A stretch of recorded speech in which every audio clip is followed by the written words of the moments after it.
Chiar sunt curios ce gust o să aibă castravețiul ăla.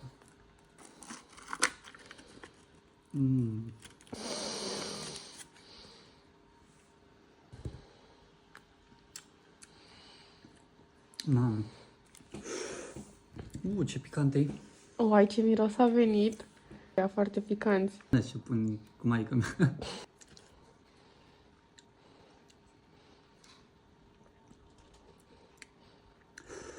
Mamă.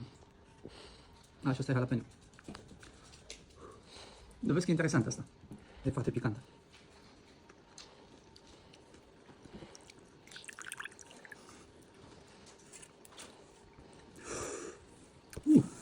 Mamă.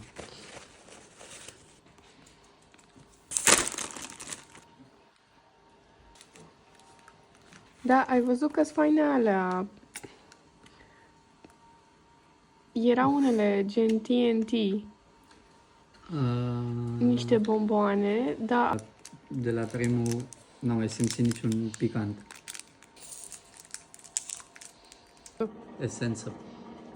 Esență de unicorn.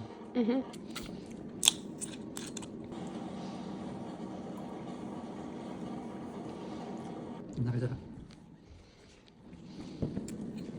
Stai, nu-și pară. Chiar e, nu. Ia gustă. Așa? Care-i?